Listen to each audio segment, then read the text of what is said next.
ஒரு 3 டிபார்ட்மெண்ட்லேருந்து ரிவ்யூ பண்ணி அந்த ஃபைல்ஸ்லாம் என் டேபிளில் இருக்குன்னு சொன்னார். அது ஏதோ போகிற போக்கில் அவர் சொல்லலை. உண்மையிலேயே என் டேபிளில் இருக்கு. ஓப்பன் பண்ண வச்சிடாதீங்க.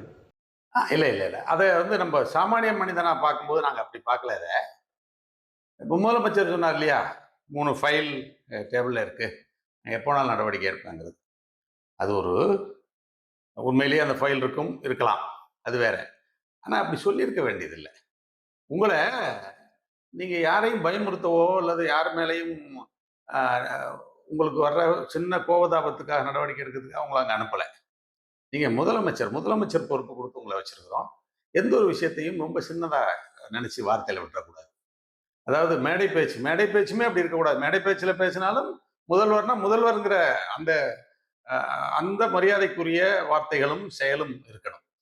முதலமைச்சராக உங்களுக்கு பொறுப்பு கொடுத்து வச்சிருக்கிறோம் விஜய் சார், சாதாரணமாக இல்லை.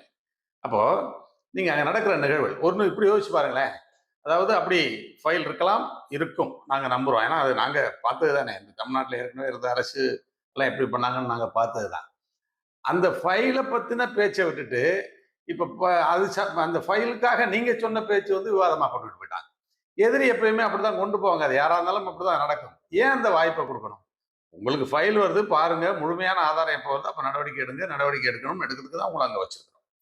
சரி, இன்னொரு பார்ப்போமே. இவங்க சாதாரணமாக அங்கே இருக்கிற எல்லா எம்எல்ஏஸும், எதிர் சைடும் சரி, ஆட்சி சைடில் இருக்க சரி, அமைச்சர்களும் சரி, முதலமைச்சர் உட்பட அங்கே நீங்கள் இப்போ டைரக்டாக ஒளிபரப்புரிய மக்கள் பார்த்துக்கிட்டு இருக்கோம். இது என்ன சட்டமன்றமா, குழாயடி சண்டையா? ஒவ்வொரு விஷயத்துக்குமான அந்த செயல்பாடெல்லாம் ரெண்டு பக்கமே கொஞ்சம் அருவருக்கத்தக்கதாக தான் இருக்கு அப்படிங்கிறத நாங்கள் பதிவு பண்ண விரும்புகிறோம். ரெண்டு சைடுமே அப்படிதான் இருக்கு.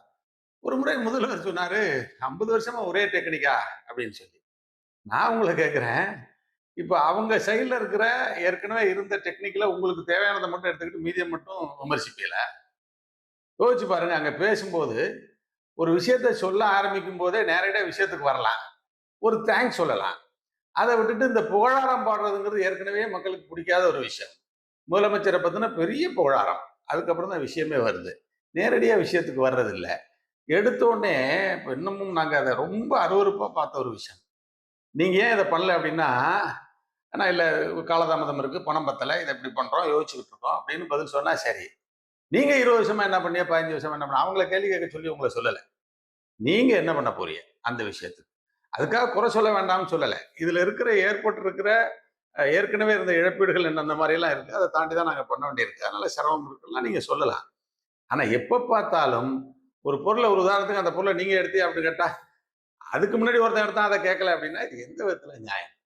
இப்போ உங்களோட அப்ரோச்சும் அதுவும் அந்த பழைய மெத்தட்லேருந்து கொஞ்சம் சின்ன பிள்ளையெல்லாம் அப்படி இப்படி இருக்கிறீங்களே தவிர பெரிய மாற்றம் இருக்கிற மாதிரி தெரியல. பெருசாக மாற்றிக்கணும். சாமானியர்கள் நிறைய எதிர்பார்க்குறோம் உங்கள்கிட்ட இருந்து. நன்றி, வணக்கம்.